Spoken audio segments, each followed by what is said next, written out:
Primeira carta aos Coríntios, capítulo 4.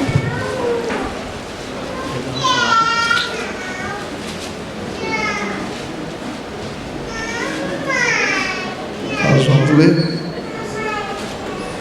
o versículo 1 ao 5. Quem veio direto do trabalho, às vezes não consegue passar em casa, trazer a Bíblia, não é? Você tem aqui na tela para te ajudar, vai te ajudar a entender. Conto até 2 e faremos a leitura todos nós. 1, 2. Que os homens nos considerem como ministros de Cristo, dispenseiros dos mistérios de Deus. Além disto, requer-se dos dispenseiros que cada um se ache fiel. Todavia, a mim muito pouco me se dá de ser julgado por vós ou por algum juízo humano, nem eu tampouco a mim mesmo me julgo, porque em nada me sinto, mas nem por isto me considero justificado, pois quem me julga é o Senhor. Portanto, nada julgueis antes do tempo, até que o Senhor venha, o qual também trará à luz as coisas ocultas das trevas, e se manifestará os desígnios dos corações, e então cada um receberá de Deus o louvor.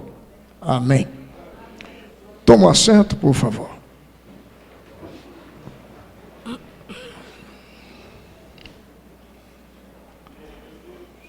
Carta aos Coríntios,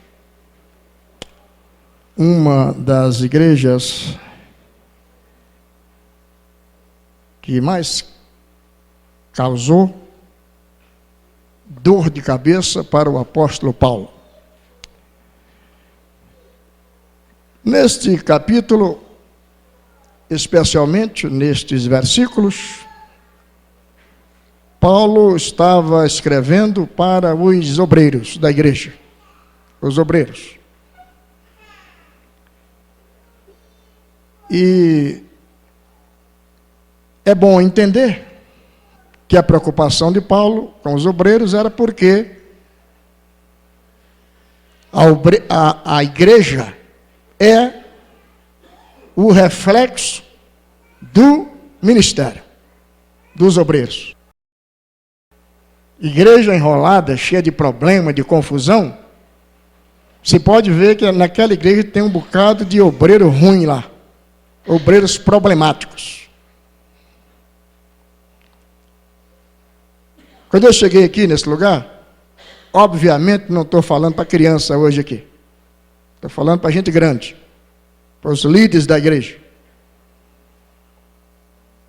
Então, quando eu cheguei, o pastor que me antecedeu diz: Aurélio, tem uma congregação aí que é aquela, Aurélio, não tem jeito, ali tem confusão, lá é problema demais. Eu mal tinha chegado, e tanta informação, é tanta coisa que você... Mas eu anotei o que ele falou. Ok, fala. Os dias passaram e começou, daquela igreja. Às vezes eu estava lá em reunião, longe daqui, outro estado, o telefone tocava, membro da igreja, xingando, falando do dirigente, um até prometendo matar o dirigente.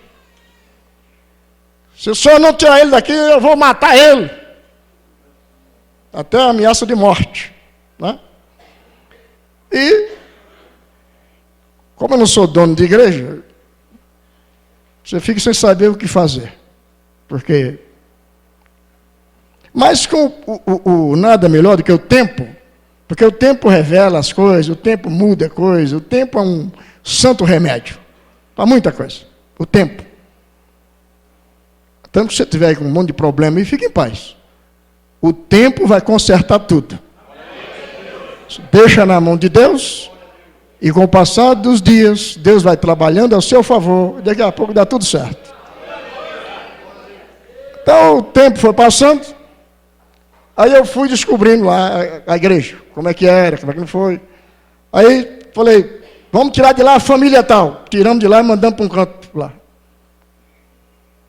Aí aliviou bastante o problema da igreja. Depois pegamos uma outra família tal, tiramos de lá também, mandamos para outro canto. A igreja hoje é uma das melhores que nós temos, abençoada.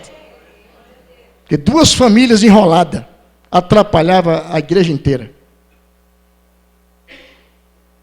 Então, obreiros é o termômetro da igreja.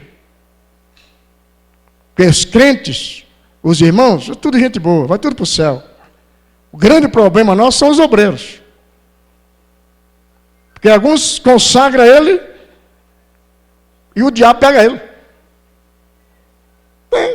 Hoje eu aconselhei uma senhora aí, uma irmã nossa, eu disse para ela, irmã, para ver o diabo não precisa ir no inferno não, irmã. É só dar uma saidinha por isso, você já encontra ele por aí. Talvez na frente da sua casa, na frente lá, você for, e às vezes até na igreja mesmo. A gente encontra com o Satanás na igreja. E o Satanás não está aí com aquele chifre, como a turma diz. Se fosse assim, quando a gente via ele, já saía correndo. Mas o bicho vem bem calmo, vem, com a linguinha boazinha, conversa sutil. É assim que ele se apresenta. Sempre no corpo de alguém. É bom você entender isso aí. No corpo de alguém. Eu estou lutando para eu não me tornar um diabo. E que você também se cuide aí. Porque se ele entrar em você, a coisa está feita. Né? Ó. Quando se dá comida para os pintinhos, inclusive numa igreja que eu estava aí, eu trouxe um nortista para pregar, há uns 12 anos atrás, mais ou menos, lá onde eu estava. E ele estava pregando, os pintos! E o povo da gueto tudo rindo, porque hoje em dia a cabeça do povo está cheia de... Mas aí ele insistia muito falando do tal do pinto. Aí eu falei assim, o povo rindo, sem saber o que ele estava dizendo. Falei, ô fulano, fala aí o filho da galinha, meu irmão. Aí falou, o filho da galinha! Aí o povo entendeu o assunto que ele estava querendo falar.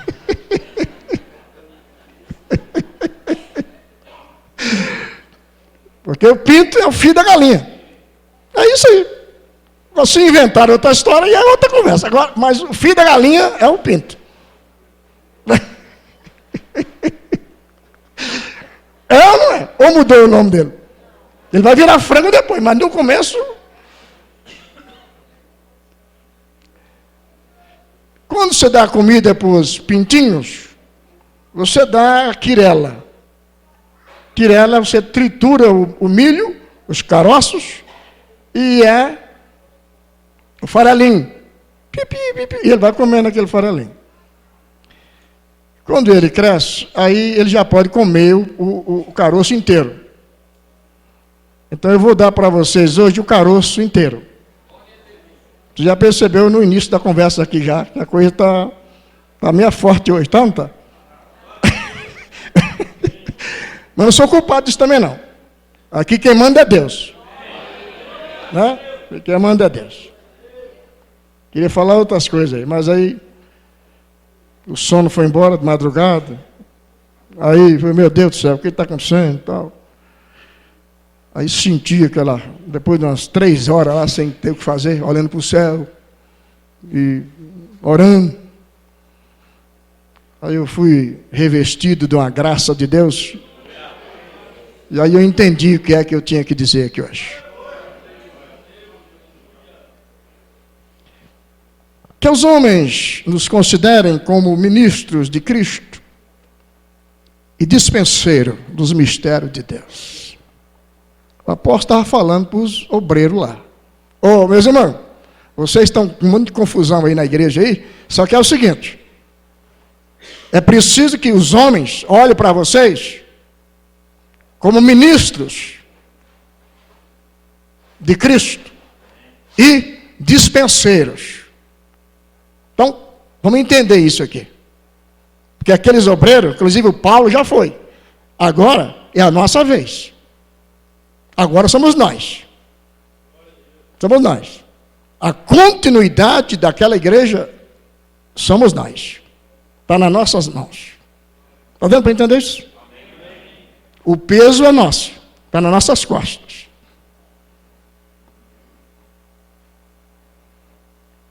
Ministro, sem ir lá para o grego, eu estudei inclusive essa língua grega, que foi a língua que escreveu o Novo Testamento. Né? O Novo Testamento foi escrito em grego. O Antigo Testamento, hebraico e aramaico. Mas, dificuldade estudar isso. Grego, hebraico. Estudei tudo isso lá no seminário.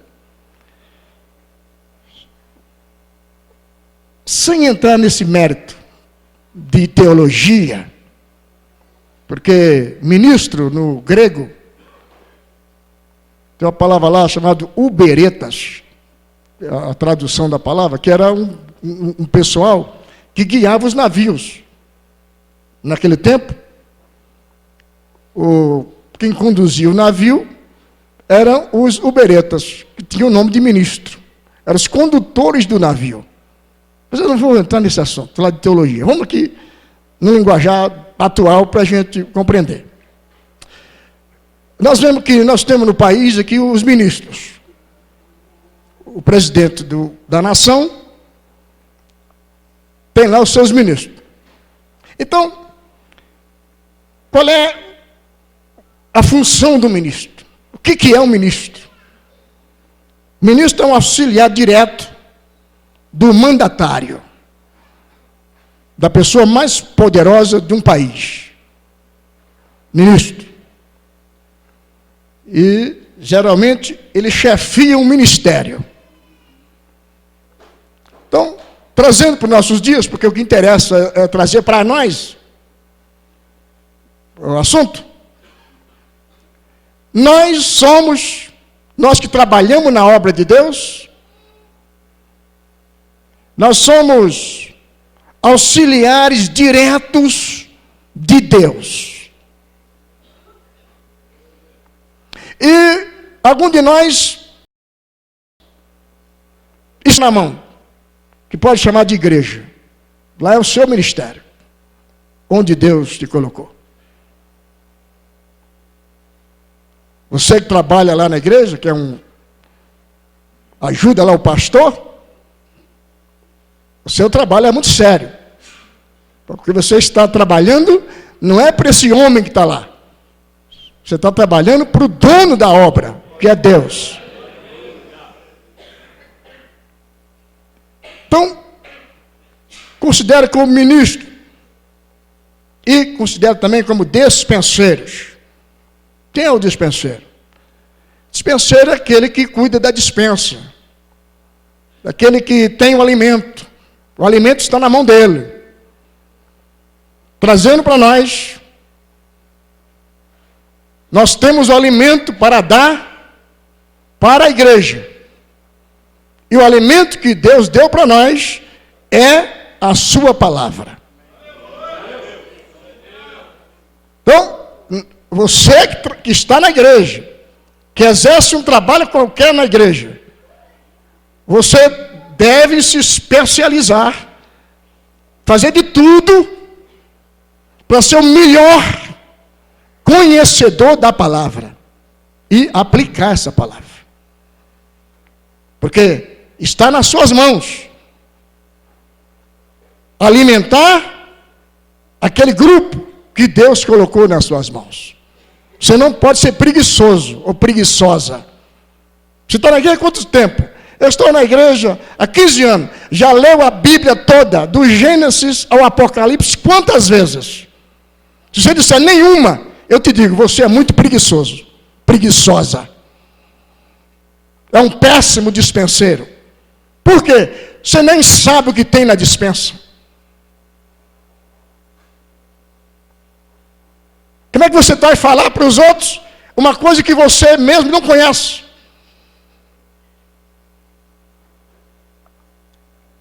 E hoje, cuidado, o tal do WhatsApp, a tal da internet. Se você brincar, você fica viciado, como tem alguns viciados, que é o dia inteiro batendo o dedo naquele negócio lá. Bate o dedo para lá e bate o dedo para cá, o dia passou, a noite chegou e você nem folheou a palavra, não leu nem um capítulo. Mas se falar de internet, você passou o dia inteiro se informando, inclusive de fofoca, de maledicência, que o que tem de desviado nessa internet falando mal de igrejas não está escrito em lugar nenhum. Então, se você brincar, você ao invés de alimentar da palavra, você se enche de lixo.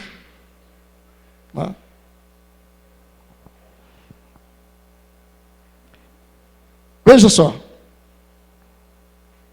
A orientação do apóstolo é para que nos cuidemos, para termos estas qualidades. Qualidade de quê? De ministro e de dispenseiros.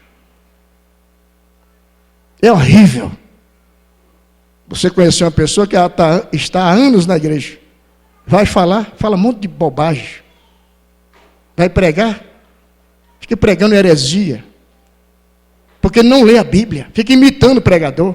Eu falei aqui, anteontem, e vou dizer de volta, aqui, agora. Porque você está aqui, você tem que saber disso. Na década de 70, 80, escuta por favor, entrou no Brasil a doutrina da igreja americana chamada Palavra da Fé, de onde vieram a teologia da prosperidade e do pensamento positivo. O líder maior,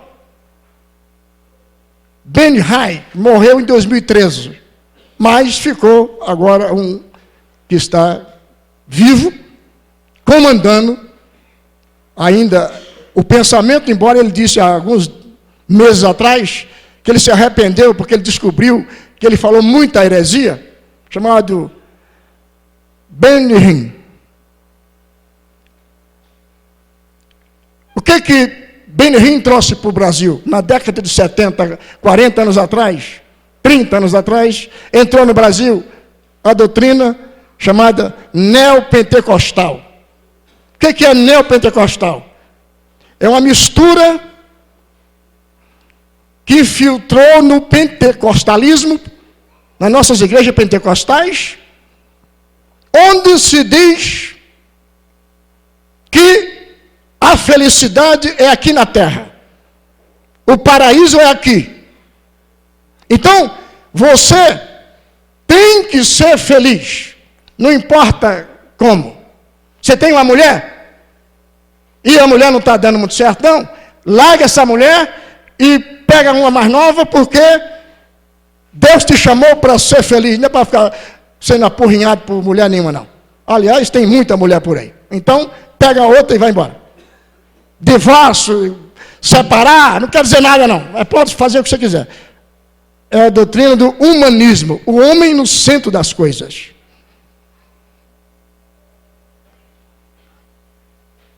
Então, você não pode ficar doente. Você está doente? É porque você não tem fé. É só você falar assim. Você está o quê? Dor de cabeça? Você pensa assim, eu não estou com dor de cabeça. Daqui 10 minutos você diz, eu não tenho dor de cabeça. E essa doutrina foi entrando. Eu sou rico, eu vou ser empresário. Todo mundo vai ser empresário. Só que é uma coisa que na prática não dá, porque se você estiver doente, você pode falar um bocado de vez, eu estou curado, eu estou sadio, eu estou bem, mas você olha assim, a dorzinha está lá. Eu estou rico, mas você sai daquela porta para lá, se você não tiver uma empresa, você continua sendo empregado. Então a doutrina do pensamento positivo, doutrina da prosperidade, infiltrou em nosso meio. Então, alguns de nós não estão pregando mais a palavra como ela é. Que estamos envolvidos nessa doutrina que não funciona, que não é verdadeira. Tem até um pastor famoso nosso lá, na nossa convenção, que num dia, numa reunião dessa, um tempo lá, um desses irmãos foram lá, que tem essa mentalidade, essa doutrina, e lá, na hora que ele estava pregando lá, derrubou o nosso pastor, porque segurou e queria derrubar, porque se quer derrubar, que é para mostrar que tem poder. Porque poder de Deus é para levantar, mas a turma derruba. Então o pastor estava firme ali e não caía, ele deu um chute, ele não aguentou, caiu. Isso é brincadeira, pô. É brincadeira. E o povo não tem juízo, acha que isso é poder de Deus. Olha o microfone. Receba! E todo mundo, recebeu o quê? Soprou. Porque o Benihim soprou e o nego caiu. Aí os outros querem imitar o Benihim. Meu irmão, nós temos que conhecer a palavra de Deus, gente. Ninguém aguenta isso não, irmão. Por que nós temos hoje essa infinidade de gente desviada? Por causa dessas igrejas. Que esses irmãos aprenderam a falar. Eu determino. Quem é você para determinar alguma coisa, irmão? Diga para mim. Quem é você para determinar? Se nem um fio de cabelo a gente consegue segurar no meio da testa. Os carecas que me digam se é verdade ou não é. Isso você determina. Você está grande demais, rapaz. Baixa a bola. Isso não existe. Mas nós aprendemos isso. Ficamos imitando essa turma. E na prática, não dá em nada. Porque você aprende uma coisa que não vai funcionar, a tendência sua é desanimar, desistir. É ou não é? É ou não é? Abre essa boca, eu estou te perguntando. É ou não é? Oh, gente.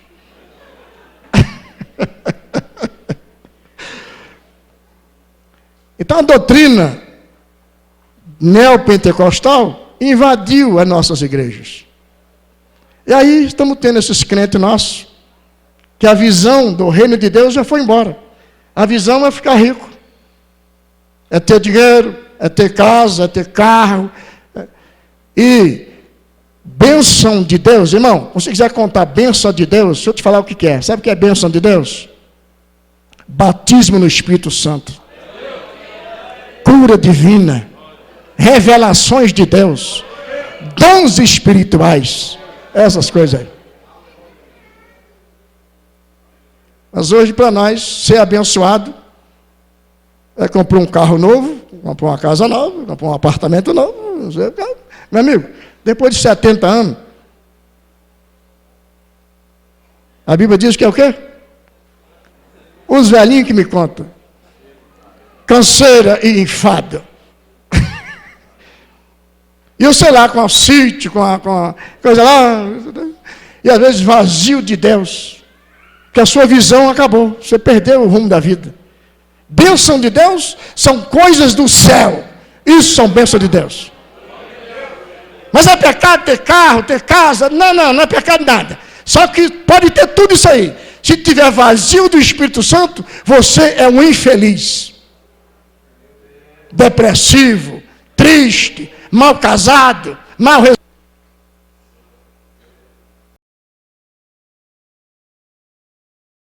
Inclusive, no tocante a casamento. Deixa eu te falar, que nós estamos aqui em reunião de obreiros. Só existem duas possibilidades de você se separar. Casar de novo. Grava o que eu estou te contando aqui. Eu até falei aqui domingo, que eu até não sei se pedi perdão aqui, sei lá o que foi. Mas eu disse que eu tinha errado muito, porque eu já ouvi muitos casaizinhos, chega para nós, para mim, por causa de briguinha entre os dois, eu vou separar, porque separar, e eu pequei algumas vezes por dizer, tem que usar o bom senso, já que não dá, porque não consegue, então... Aí você vai casar então? Não casa. Vai largar então? Bom, já que não dá, não tem condição. Mas eu me consertei domingo aqui. E estou pregando aqui de volta, consertando com vocês também aqui. Para dizer o seguinte aqui. Só existe duas maneiras de você casar outra vez. Primeiro, tem que morrer um dos dois. Se você é casado, tem que um de vocês morrer. De preferência você que quer largar ele, peça para você morrer para ele ficar livre. Ou ela, peça para morrer, porque ele... Sei lá, resolve os seus casos aí. Alguém decide morrer primeiro. Segundo lugar, se houver infidelidade conjugal. Houve uma traição. Pastor, e onde é que está isso? É Salmos 19. Depois você vai lá em Corinto, 2 Coríntios, ou 1 Coríntios, capítulo 7. Lá fala sobre o casamento. Briguinha do casal. Tá, discussãozinha e tal. E não vai consertar não? Eu sei por que não conserta. Descobri. Deus falou comigo numa madrugada dessa aí, que eu falei para você que eu perdi a noite lá, sem dormir. Sabe por que não está dando certo? Não combina, briga, não tem solução? Falta de buscar a presença de Deus. Você não lê Bíblia, você não jejua mais, você não ora mais, você não escuta mais nada. A carne domina você, você está muito nervosinha, muito nervosinho, não tem como o Espírito Santo atuar na vida. Ah, mas a minha natureza é assim. Pois é, o Espírito Santo muda tudo quanto é natureza. Muda tudo. Se você separar, escuta aqui, você que é casado, a senhora que é casada, quer separar, não teve traição não? Morreu, você quer separar? Ok. Então você vai viver sozinha ou sozinho. Porque se você fizer o contrário, você estará em adultério. Isso é palavra de Deus. Nós não estamos aqui para viver no paraíso na terra. O paraíso nosso é no céu, não é aqui não. Aqui tem que aguentar. A mulher é nervosa, a mulher engordou. Problema dela e seu. Segura a barriga dela e vai embora com ela. Mas ele está virando um bujãozinho de gás. Pega o bujãozinho, amarra ele no meio, aperta o cinto e vamos embora que Jesus vai chegar e nós vamos embora com Jesus. Mas não dá para ficar brincando não, gente. O cidadão está na igreja, olha ali, aquela foi minha ex-esposa. E aquela outra também. E aquela lá, eu estou pensando se eu largo dessa e agarro com ela. Não, você está rindo por quê? É o que nós estamos vivendo nas nossas igrejas. Vivendo. Banalizando a igreja. Mas não acontece batismo, não acontece cura divina, não acontece. Sabe por quê não? Porque Jesus já foi embora faz tempo. Ficou a religiosidade, cada um fazendo o que quer da cabeça. O caminho é estreito. Vamos por ele, que nós vamos chegar no céu.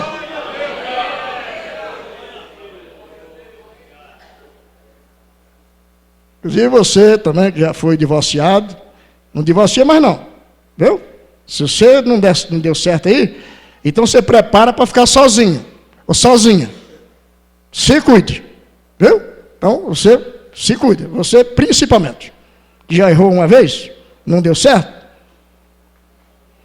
Então você se cuide, se é que você quer andar na porta estreita.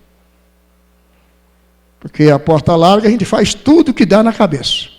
A felicidade, o paraíso é aqui na terra. Só que nessa porta larga, você vai chegar lá no inferno depois. É você que tem que escolher o que você quer da vida. A porta para o céu ainda é o quê? Estreita.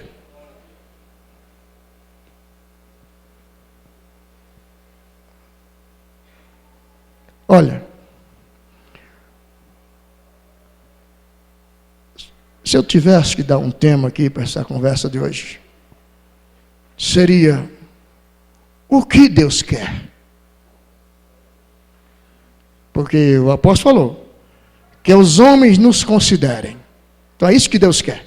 Que os homens nos considerem como ministros de Cristo e dispenseiros dos mistérios de Deus. É isso que Deus quer para mim e para você. Olha bem. A orientação do apóstolo era para que tivéssemos estas qualidades. Por quê? Porque é o nosso comportamento que diz se somos ministros e dispenseiros. É o comportamento. Não é palavra. Ah, mas eu prego bem. Eu escuto muito isso. Alguns obreiros, oh meu Deus do céu, irmão. Obreiros às vezes já cabeça branca, outro não tem nem cabelo mais, já caiu tudo. De idade. Ainda tem a mentalidadezinha tacanha. Porque fulano prega bem, para ele já é um grande... meu irmão, conversar, meu amigo, decorar com um versículozinho bíblico, qualquer um decora. Se não conhece ninguém, se é bom ou se é ruim, pela língua que ele tem, pelas palavras que ele fala. Se conhece, é pela vida que ele leva, pelo que ele faz. Pelo amor de Deus. Porque tem alguns aí que decora 3 versículos da palavra, e já se sente um pregador. E ele, se pensar assim, eu até que admito, porque é a cabeça que quiser. O que não der é você entrar numa dessa. Porque eu fico pensando, como é que o povo é tão fácil de iludir, gente? Você sabia que tem gente, um tempo atrás aí, precisou as autoridades entrar no meio da conversa, porque tinha gente comprando terreno na Lua. Você imaginou o negócio disso aqui? Como é que você compra um terreno na Lua, pô? Pelo amor de Deus, irmão. Onde é o terreno, não? É na Lua. E o cara comprou. Tinha que matar uma miséria dessa, irmão. Não é quem vendeu, é quem comprou, irmão. Tem que morrer. Não, fala para mim, olha eu que sou muito assim, atrapalhado da cabeça, pô. Hã? Eu estou bom ainda, de juízo ou não? Fala para mim, estou ou não? Pode continuar falando aqui? Quem quer que eu pare, fala amém. Aí.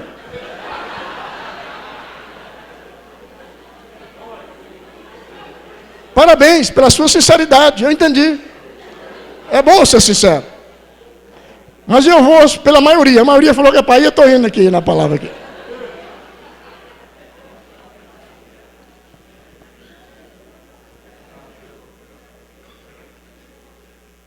Ô, gente, o que as pessoas estão falando de nós? Esta preocupação nós temos que ter. Por quê? Porque até Jesus teve essa preocupação. Você quer ver? Mateus 16, 13 em diante. Você vai ver aí que Jesus estava preocupado. Se Jesus, que é Jesus, estava preocupado, irmão, imagina eu e você.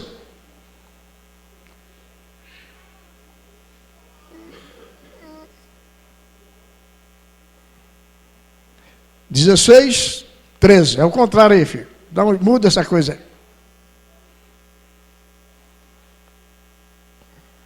Jesus reúne a turma, os discípulos, e faz uma pergunta. 13. 1, 2, vamos ler ali. E o quê?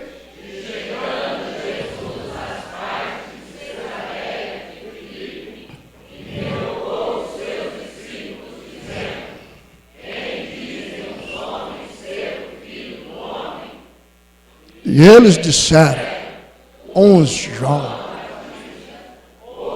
Elias, Jeremias, disse ele. E Simão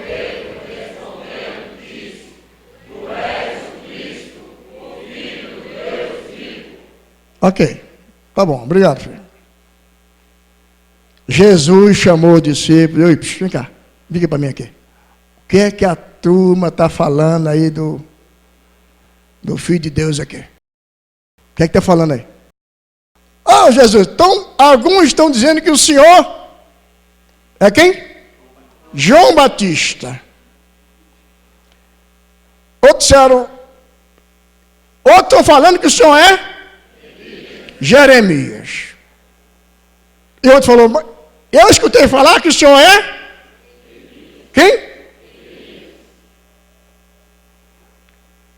E ele disse então, e vocês estão comigo aqui, mais perto aqui. Quem eu sou para vocês? Aí o Pedro disse, tu és o Cristo, Filho do Deus vivo. Olha, o que interessa aqui é entender que nós temos que estar preocupados quem de verdade a gente é. Veja um conselho aqui, por exemplo, de Pedro. 1 Pedro 3,16. Vamos ver aqui. Primeira carta de Pedro.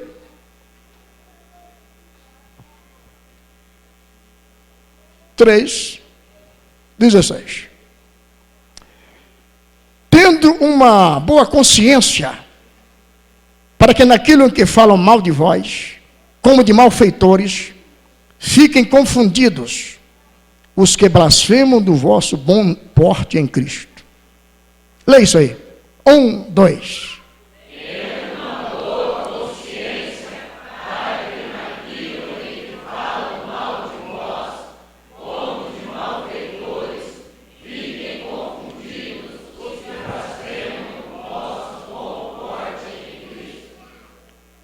Filhos, escuta aqui.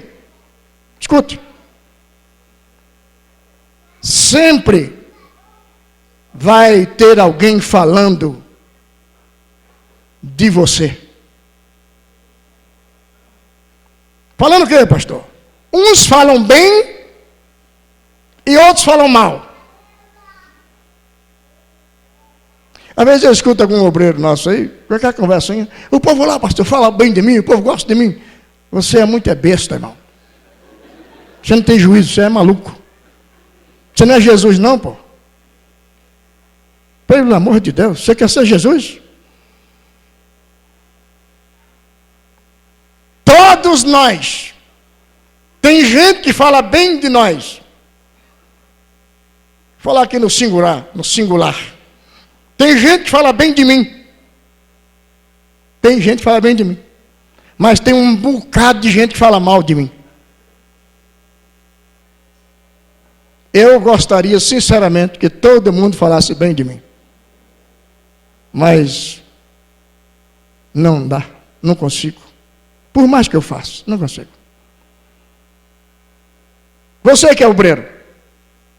Alguém diz, ele prega bem. Outro fala, ele não prega nada. Alguns diz, ele canta bem. Outro diz, só grita, não canta nada. Ele só imita fulano. Ele ora bastante. Outro diz, não ora nada. Outro diz, ele vive bem com a esposa. Outro fala, ele maltrata a mulher dele. Ele vive bem com os filhos. Outro diz, ele não liga para os filhos. Ele é um bom pastor. Outro diz, ele é um mercenário. Você sabe o que vai valer mesmo? Não é quem fala bem e nem quem fala mal. O que vai valer é o que você de fato é. Sua preocupação deve ser, quem sou eu? Chegar naquele espelho lá em casa agora, daqui a pouco, eu for embora, dá uma olhadinha no espelho, fala, ô fulano, quem é você, ô sujeito? Ô fulana, quem somos nós? Que vai estar você e ela lá no olho da sua cara, né?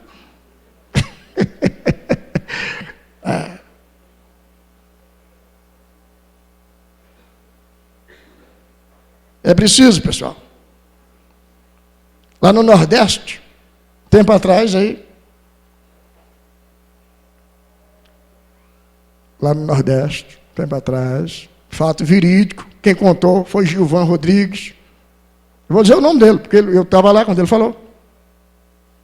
Escutei da boca dele. Gilvan Rodrigues, pregador, viu, Arnaldo? Arnaldo. Gilvan Rodrigues, Arnaldo. Gilvan Rodrigues.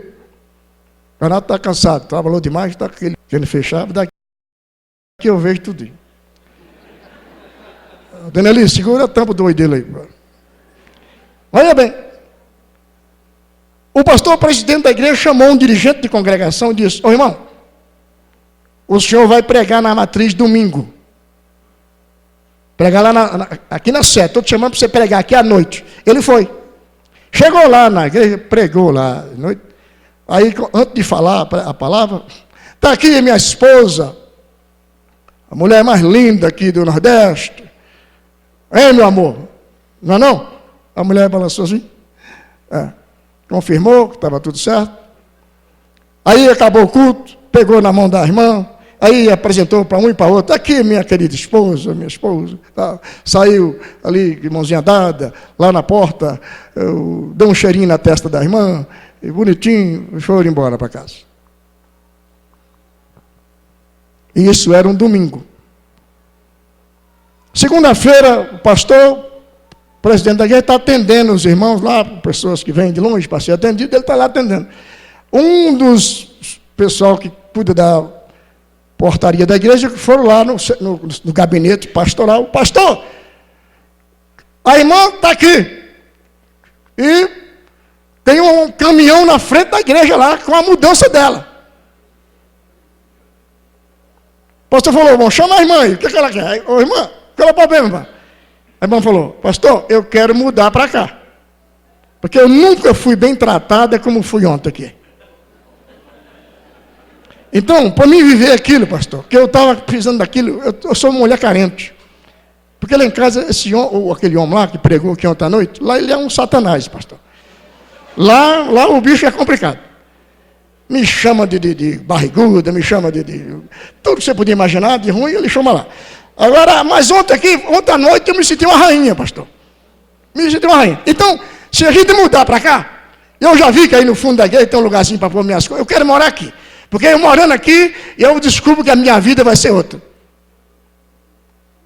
Aí o pastor falou: meu irmão, infelizmente a senhora vai ter que voltar com a mudança, porque aqui não dá. Dá um jeito lá, irmão, porque aqui não tem condição de ficar, não. Sabe o que isso quer dizer, filho? Trazendo para nós aqui a realidade. Não adianta aqui na igreja a gente ser muito direitinho e ter uma aparência. O que tem que valer é o que a gente é de verdade. É na vida diária. Diária. É isso que vai valer. Vamos tomar cuidado com esse problema de ficar amarrado no que os outros falam. Tem que valer é o que você é de verdade. Até porque muita gente está do nosso lado por interesse. Já falei 1000 vezes aqui, vou repetir de novo. Pessoas que mais me abraçaram na vida foram as que mais me apunhalaram. Ô, meu pastor. Aliás, é assim que funciona. Quando você chega na igreja, não se iluda. Você chega na igreja, assumiu a igreja. E no começo, sabe qual é a conversa que a turma diz? Meu pastor, meu pastor, meu pai, meu líder, meu truta. Eu estou te falando, rapaz.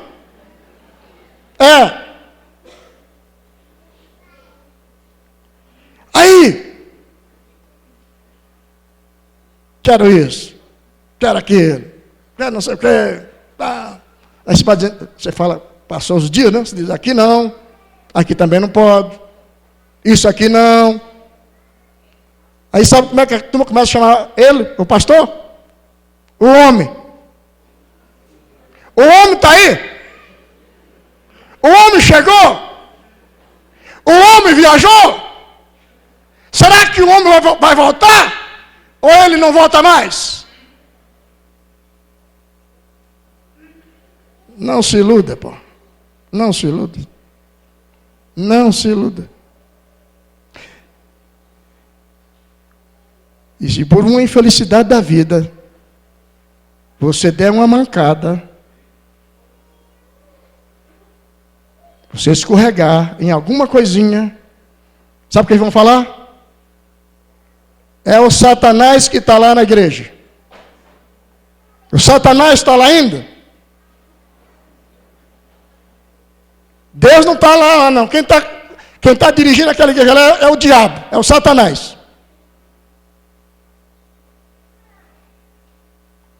Não se iluda.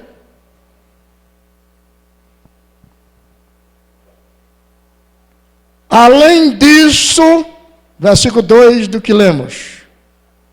Requer-se nos dispenseiros que cada um se ache fiel. Irmão, é para ser fiel, meu irmão. Isso está se tornando uma raridade. Fidelidade no nosso meio. Por quê? O que significa fiel? Fiel é aquele que dá mostra de lealdade. Fiel é aquele que dá mostra de honestidade. Fiel é aquele que cumpre seus compromissos com retidão. Esse é o fiel.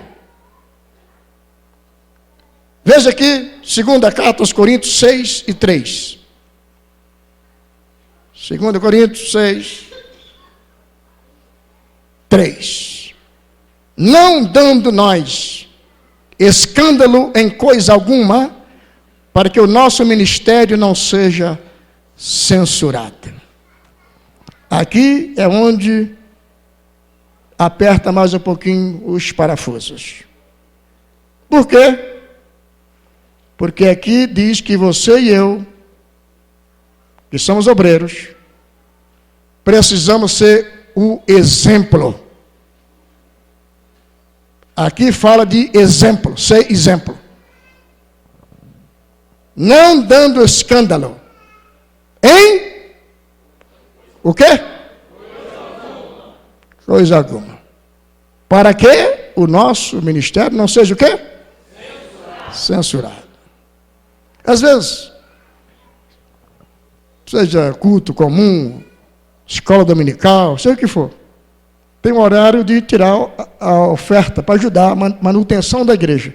Tem alguns obreiros que toda vez que vai passar a salva, ele não está na hora. Eles acham de ir no banheiro e tomar água, sei lá o que for, só para, na hora que tirar o dinheiro, ele não está presente. E ele acha que ninguém está vendo isso aí. Irmão, lembra de uma coisa. Nós, líderes, obreiros, se a igreja tiver 5 pessoas, tem 10 olhos virados para o nosso lado. Se a igreja tiver 20 pessoas, tem quantos olhos de olho em você? 40. E se tiver 100 pessoas na igreja, quantos olhos vão estar ligados em você? 200 olhos. Até o obreiro que ele acha que ele é obreiro, pegou a carteirinha do ministério e agora já está com a vida feita, se ajeitou, agora sou obreiro, Irmão, não se iluda, irmão, com a carteirinha. Tem um colega meu aí,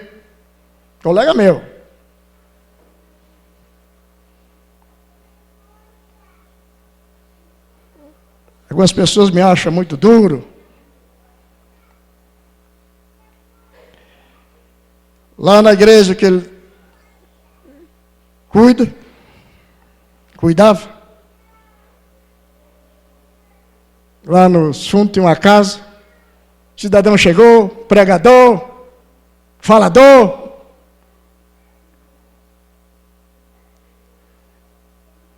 Uma mulher, uma criança. Ele diz: mora aqui, meu irmão. Você vai me ajudar aqui na igreja aqui? Que uma bênção de Deus. Oh, maravilha. Mais ou menos 5 meses, 6 meses depois, um dia, de manhã, a esposa dele acorda e diz: fulana, que era a filha dele, uma adolescente, filha do pastor. A menina não estava. Olhou assim: mas não é possível, ela não... Cadê fulana? Aí olhou, nada. De madrugadinha, de manhã. Foi olhar ali, olhou, por acaso viu o armário mexido, algumas roupas não estavam lá dentro da casa mais. Olhou lá, com a mala não tinha. Aí, o dia mais cedo, fulano, o que aconteceu? Perguntando para os filhos, tem mais filhos? Perguntando, sabe alguma coisa? Ninguém sabia. O dia mais cedo, lá para as 10, 9 da manhã, descobriu, a mulher desse obreiro também descobriu que ele não estava lá. Foi perguntar ao pastor: o senhor mandou ele para algum canto? Não, não mandei não. Mas ele não está lá e também algumas roupas dele não está. Resumindo a conversa. Esse homem pegou a filha daquele pastor e fugiu com ela. Largou lá no fundo da casa a mulher e uma criancinha e fugiu com a filha do pastor. A mulher do pastor. Uma santa mulher de Deus. Passou um dia, orando, chorando, 2 dias, 3º dia não aguentou. Saiu no meio da rua, cidade pequena, pés descalços, gritando no meio da cidade: fulana, o nome da filha. Onde é que você está, fulana? Aí o povo dizia: quem é essa daí? É a esposa do pastor. A mulher entrou num... Como é que fala? Convulsão. É convulsão que fala? É um nome que fala aí, não é convulsão, é outro nome aí. Hã? Surto, é isso aí. Surto, a irmã. Está no chão, gritando na cidade. Ó, fulano, onde é que você está? E o coitado do pastor entortou a cara de assim, o pescoço entortou do lado. Não aguentou aquela pressão toda. Aí alguém da família disse: vamos ver o que faz. E aí ligaram na rodovia, interditaram na rodovia lá o homem com essa adolescente. Aí que as familiares foram lá e trouxeram a menina de volta para casa.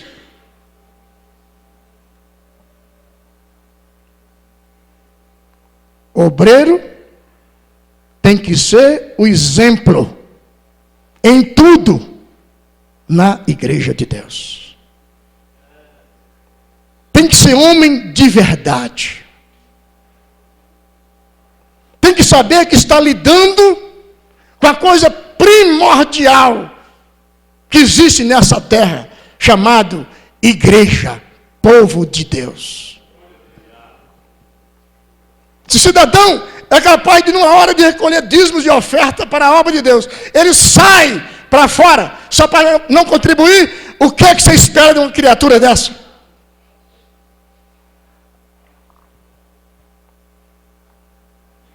É para ser exemplo na evangelização, exemplo na oração, exemplo na frequência nos cultos. Você que é obreiro, meu amigo, dia de culto você tem que estar na igreja. Você não pode vir para a igreja só no dia que você vai pregar. Estamos criando uma geração que não dá para entender o que esses homens têm na cabeça. Culto para ele só vale se ele ou se ela for pregar. Se ele ou ela não for pregar, ele não vem no culto. Meu amigo, você perdeu a visão do que é reino de Deus. Você se perdeu na estrada. Você está igual o cidadão aí que cresceu demais. Eu falei sobre ele aqui domingo pela manhã. Era pregador, famoso, Está lá em Juiz de Fora, pregando numa tarde daquelas. E foi cantar lá uma cantora famosa. E encheu o lugar lá, que era um salão muito grande. E na hora cantou aquela irmã. E aí para trás ia aquele povão tudo ali. E o condutor do culto diz: agora vamos ouvir a poderosa palavra de Deus, que é o nosso irmão. E trouxe ele na frente.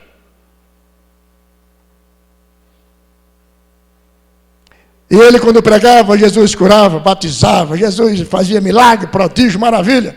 Então ele disse assim no meio, quando ele pegou o microfone, primeira coisa que ele falou: se Deus não fizer nada aqui hoje, eu faço. Lá em Juiz de Fora, ele falou isso aí. Na hora que ele falou isso aí, o povo já sentiu que Deus tinha ido embora já. Que ele cresceu demais. Se Deus não fizer nada aqui, eu faço. Para ficar tranquilo que eu faço. O pastor Abigail, o pastor Ernilson, que a senhora conhece muito, que você queria até que eu trouxesse o Ernilton aqui. Aquele Ernilton lá, que tem aquele CD que você me deu. Lembra dele, o Ernilton? Pois é. O Ernilton estava lá em Belo Horizonte. Foi almoçar, tempo atrás, num restaurante em Belo Horizonte. Sabe quem estava do lado do restaurante e pediu para ele um prato de comida? Esse irmão que outrora fora usado por Deus. Agora, para comer, tinha que pedir na rua um prato de comida. Meus irmãos, nós estamos vivendo uma geração que as pessoas estão ficando loucas. O cidadão foi consagrado para o ministério, para cuidar da igreja, estar na igreja. Dia de culto, ele precisa estar na igreja. Mas o cidadão chega num ponto que ele só vem para o culto, irmão, se ele for o pregador. Irmão, você se perdeu na estrada, você cresceu muito. Você tem dons de revelação? Tem dom de cura divina? Interpreta línguas estranhas? Você não tem essas coisas, não? Você precisa orar muito.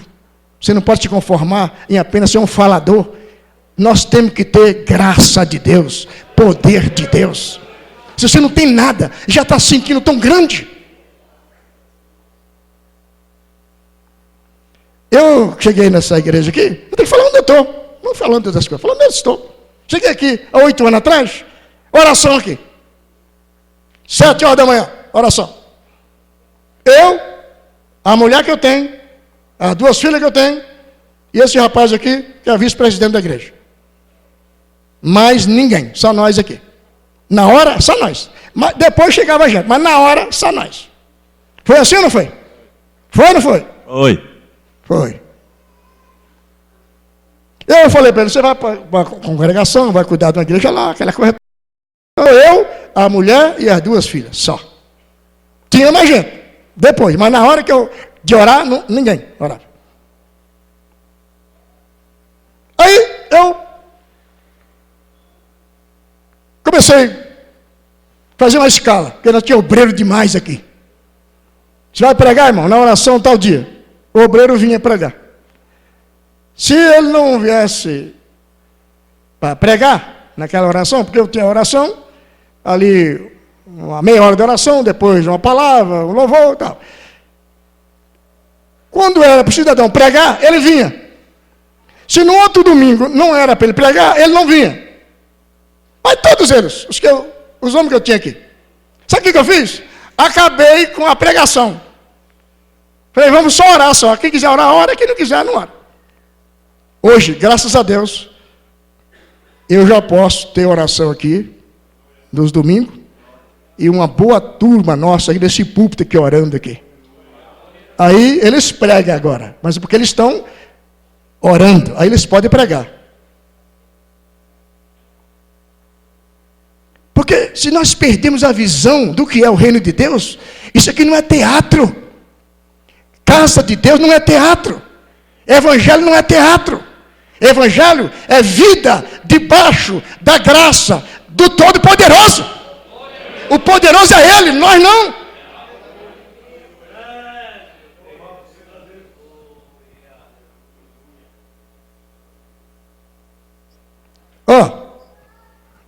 Algumas igrejas reclamam dos pastores. O povo diz assim: a igreja dá glória a Deus, a igreja levanta, a igreja pula, os irmãos levantam as mãos, mas só os obreiros que não oram, que não levantam a mão. Esses homens tudo tristes, com essa cara aí, esse rapaz com a mão no queixo, esse povo está ruim demais, esse povo não tem nada de Deus.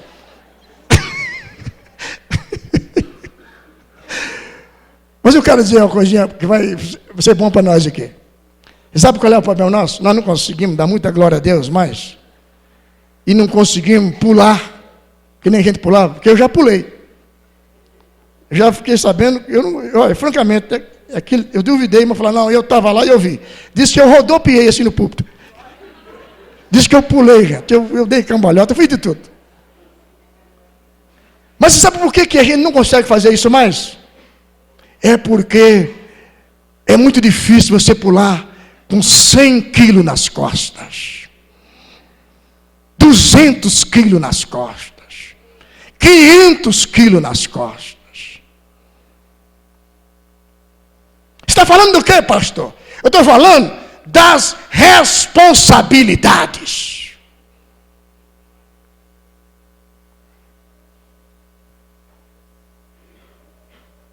Você pensa que é fácil sentar aqui? Está sentado aqui, um chega. Fulano diz que vai largar a mulher dele. Fulano diz que o outro está drogado agora. O outro voltou a beber. Fulano diz que a irmã fulana falou que o fulano quer matar ela.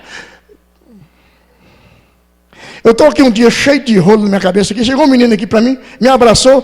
Pastor, onde é que está a minha mãe?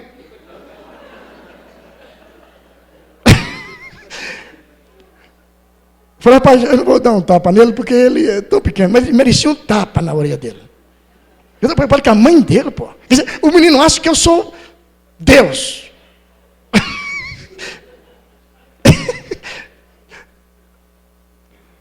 Então as pessoas acham que todo mundo é igual a ele. Eu não sou igual a você não, irmão. Ô filho, você que dirige a igreja aí, que eu sou igual a você também não? O peso que eu levo está muito acima do que você imagina. Muito acima.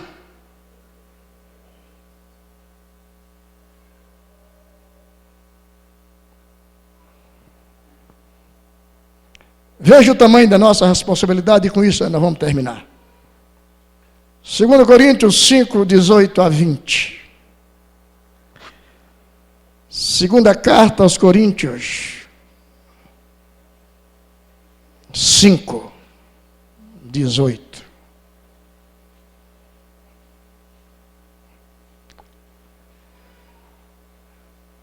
Um, dois, e tudo.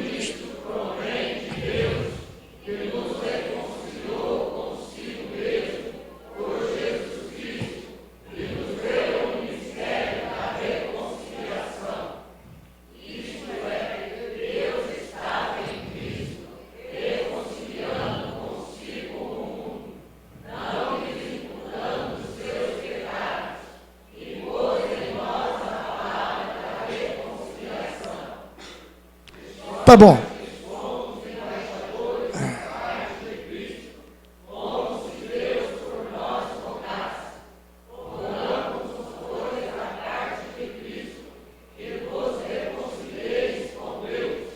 Olha, vamos analisar isso aqui com calma. Se a gente ler correndo, a gente não entende. Volta lá no 18, para nós vermos aqui uma coisa aqui. Ó. Tudo isso provém de Deus. Que tudo isso? A chamada do obreiro. Que nos reconciliou consigo mesmo. Deus nos reconciliou através de Jesus. e nos deu o ministério da reconciliação. O que é isso aqui? Através de mim, de você, as pessoas vão reconciliar com Deus. Esse é o nosso trabalho, trazer pessoas para Deus. Não entendeu isso aí, não? Veja aqui, o 19. Isto é, Deus estava em Cristo, reconciliando consigo o mundo, não lhes imputando os seus pecados, e pôs em nós a palavra da reconciliação. Ou seja, Jesus fez o que tinha que fazer, agora deu para você a palavra de fazer o que ele fez. Entendeu isso?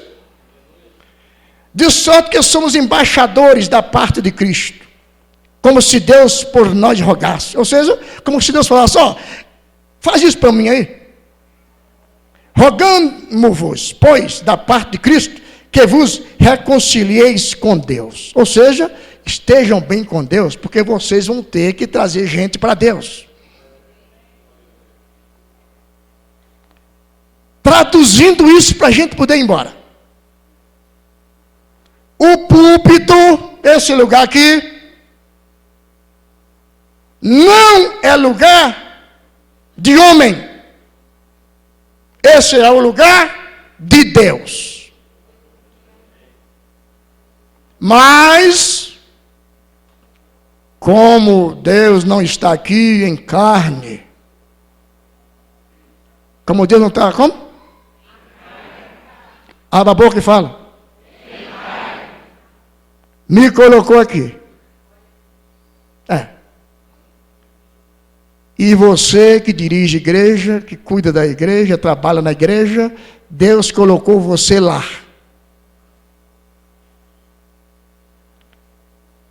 Ou seja, Deus nos chamou para fazer o seu trabalho. Veja, o que é um embaixador? Embaixador é o representante de mais alto nível de um país. Você e eu somos as pessoas mais importantes do mundo. Depois de Jesus, gente importante é você. É por isso que quando chamaram Billy Graham, disseram, você, Billy Graham, já fizeram a pesquisa aí, e se você for candidato a presidente dos Estados Unidos, já está provado que você vai ganhar de sobra, porque todo mundo fala bem de você. Ele diz, eu não posso abaixar 1 milímetro. A minha posição é a mais importante do mundo. Perguntaram, mais importante do que o presidente dos Estados Unidos? Falou, muito mais. Eu sou embaixador de Deus.